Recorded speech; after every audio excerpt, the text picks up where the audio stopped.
आप देख रहे हैं हमारा चैनल राइट टू लव। तो मेरे अज़ीज़ों, आज की वीडियो जाकिर नाइक के लिए है, जो उसने बाइबल के मुतालिक फिर से एक सवाल उठाया है और बाइबल को गलत साबित करने की कोशिश की है। और उसने बोला है कि बाइबल में कहीं नहीं लिखा कि तुम एक शादी करो। तो आज मैं उसको जवाब दूंगा। इस वीडियो को शुरू करने से पहले आप सबसे गुजारिश है, अगर अभी तक आपने हमारे चैनल को सब्सक्राइब नहीं किया, चैनल को सब्सक्राइब कर लो, क्योंकि इसी तरह मैं कलाम की वीडियोस आपके लिए लाता रहता हूं, ताकि आप खुदावंद के कलाम को सीख सको, समझ सको और खुदावंद के कलाम से बरकत हासिल कर सको। तो जी मेरे अज़ीज़ों, आज की वीडियो में मैं जाकिर नाइक को जवाब देना चाहूँगा।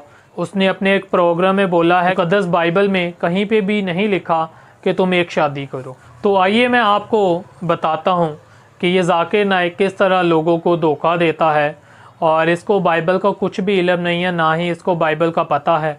बस इसने बाइबल को उतना सा ही पढ़ा है, उतना सा ही याद किया, उतने ही इसको हवाले याद हैं, जिससे ये दूसरों को गलत साबित कर सके या दूसरों को जवाब दे सके। इसने कभी भी बाइबल को अच्छे तरीके से नहीं पढ़ा और ना ही उस पर जांच की है और ना ही कोई तहकीक की है। अगर तो की होती तो इस तरह वो बाइबल के हवाला जात को तोड़ मरोड़ के पेश ना करता और ना ही गलत पेश करता। इसके अलावा उसने और भी बहुत सारे ऐसे हवालों को गलत पेश किया है और बाइबल के कॉन्टेक्स्ट को बदलने की कोशिश की है। तो मैं आज की वीडियो में इसका ये जवाब दूंगा कि बाइबल में कहाँ कहाँ पे लिखा है कि एक शादी करो। इसके अलावा मैं इसकी और भी ऐसी बातों के जवाब दूंगा आने वाली वीडियोस में। तो चैनल को आप सब्सक्राइब कर लें, बेल आइकन को प्रेस कर दें, ताकि आप कोई भी वीडियो मिस ना कर सकें। और ऐसी वीडियोस को और जो भी मैं वीडियोस बनाता हूँ ज़्यादा से ज़्यादा शेयर किया करो, ताकि मुझे मोटिवेशन मिले कि हाँ, मैं जो खिदमत कर रहा हूँ, जो मैं काम कर रहा हूँ, उससे आपको सीखने को मिलता है, आपको मोटिवेशन मिलती है, आपको बरकत मिलती है, और आप आगे भी लोगों तक कलाम पहुँचाते हैं, शेयर करते हैं और उसकी मुनादी करते हैं। जैसा कि मेरे अज़ीज़ों, मैंने आपको बताया है कि जाकिर नाइक को बाइबल का बिल्कुल भी इल्म नहीं है। बस उसने कुछ आयात और उनके हवाले रटे हुए हैं कि वो किस तरह लोगों को गलत साबित कर सके, यहाँ अपने वो सवालों के सेक्शन में किस तरह लोगों को जवाब दे सके। इसी वजह से तो मेरे अज़ीज़ों, वो किसी भी हमारे मसीही भाई के साथ डिबेट नहीं करता। आज तक उसने अपनी ज़िंदगी में 2 लोगों के साथ डिबेट की है और वो भी डिबेटर नहीं थे। इसी वजह से आपने देखा होगा पिछली वीडियो में कि किस तरह हमारे मसीही बहन भाइयों ने जब इससे जवाब मांगे और इससे सवाल किए तो ये लाजवाब हो गया और गुस्से में आ गया, और इसने लोगों के जवाब देना पसंद ही नहीं किया। या तो उनके माइक बंद करवा दिए या उनके सही तरीके से जवाब नहीं दिए, क्योंकि मेरे अज़ीज़ों इसके पास जवाब है ही नहीं। तो मेरे अज़ीज़ों, जाकिर नाइक अक्सर कहता है कि हम 4 किताबों को मानते हैं, तौरात, ज़बूर, इंजील और कुरान मजीद। तो मेरे अज़ीज़ों, यकीनन ये मानते हैं, लेकिन कभी भी इन्होंने अपनी वीडियो में या कभी भी इन्होंने अपने प्रोग्राम में, और बाकी भी हमारे मुस्लिम जो भाई हैं, उन्होंने कभी भी ये नहीं कहा कि आप उनको पढ़ो भी। अगर तो इन्होंने पढ़ा होता तो इनको पता होता कि बाइबल में लिखा हुआ है एक शादी के बारे में। अब मैं आपको हवाला ब हवाला वो आयात बताऊंगा जहाँ जहाँ पे लिखा हुआ है एक शादी के बारे में। दाइश की किताब उसका 2 बाब और उसकी 22 आयत में लिखा है कि खुदावंद खुदा ने आदम की पसली से एक औरत को बनाया और उसके पास लाया। तो मेरे अज़ीज़ों, इस आयत से हमें ये पता चलता है कि खुदा ने आदम की एक पसली ली और एक ही औरत बनाई। मेरे अज़ीज़ों, यहाँ पे खुदा चाहता तो आदम के लिए ज़्यादा भी बीवियाँ बना सकता था। इससे ये होता कि आबादी जो है वो जल्दी बढ़ जाती। यहाँ पे कॉमन सेंस को यूज़ करने की ज़रूरत है कि खुदा ने जब एक पसली ली, एक ही औरत बनाई, तो इसका मतलब यही है कि खुदावंद की तरफ से यही राइट है कि एक ही बीवी होनी चाहिए। और वैसे भी मेरे अज़ीज़ों, खुदा का हर रिश्ता बनाया हुआ बहुत ही खूबसूरत है।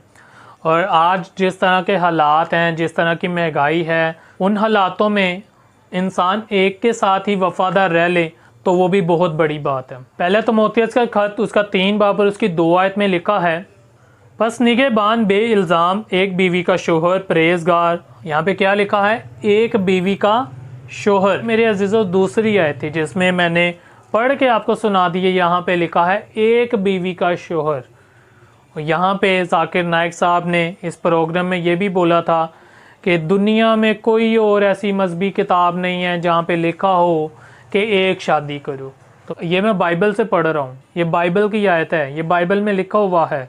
अगर जाकिर नाइक साहब को कलाम आता होता तो उनको इस आयत का भी पता होता। हवा में तीर चलाने से जाकिर नाइक बस हवा में तीर चलाता है और वहाँ पे जितने भी सामने लोग होते हैं उन्होंने कभी भी किसी ने भी तहकीक करके ये नहीं देखा होगा कि असल में ऐसा है भी है या नहीं।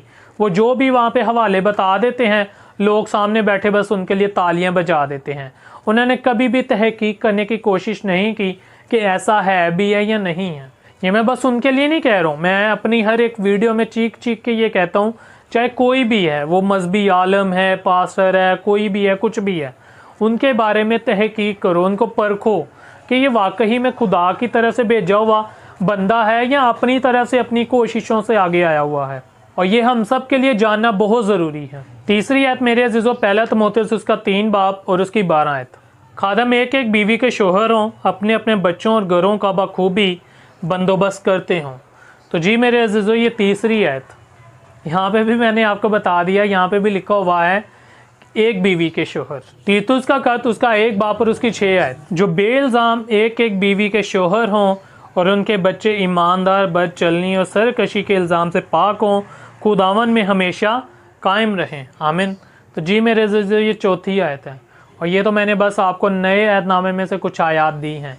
इसके अलावा मेरे अज़ीज़ों, मत्ती के अंजील में भी एक हवाला है, वहाँ पे भी लिखा है कि तू अपनी बीवी को तलाक ना दे। उसको तब तक तलाक नहीं देना जब तक वो किसी और के साथ जना ना करती पकड़ी जाए या करती हो। और इसके अलावा लिखा है कि अगर तू अपनी बीवी के होते हुए किसी और से निकाह करे या शादी करे तो तू उसके साथ जना करेगा। इससे भी मेरे अज़ीज़ों यही पता चलता है, इसका जो मेन कॉन्टेक्स्ट है वो यही है कि एक शादी करे इंसान, और बाइबल में एक ही शादी की इजाज़त है। और मैंने आपको इतने हवाले पढ़ दिए कि नए ऐतनामे में से हैं। इसके अलावा मैं आपको पुराने ऐतनामे में से भी बहुत सारे हवाले बता सकता हूँ। तो मेरे अज़ीज़ों, याद रखें, बस सुनी सुनाई बातों पे यकीन ना किया करें, तहकीक किया करें। स्पेशली मैं अपने मुस्लिम बहन भाइयों को ये बात कहना चाहूँगा। और हमारे जो क्रिश्चियन बहन भाई हैं वो जब भी इनके प्रोग्राम में जाएं तो कोशिश किया करें जिस टॉपिक के रिलेटेड भी सवाल हो वो उसको याद करके जाएं, उसके लिए वर्सेस निकाल के जाएं ताकि वहाँ पे आप जो हैं जवाब दे सकें। और मैं उन अपने बहन भाइयों को अप्रिशिएट करता हूँ जिन्होंने जाकिर नाइक को जवाब दिया है, अपने ईमान का दफ़ा किया है और उन्होंने बताया है कि मसीही सोए नहीं बल्कि जाग रहे हैं। खुदा आप सबको बहुत ज़्यादा बरकत दे। चैनल को ज़रूर सब्सक्राइब करें। Thank you so much. God bless you all.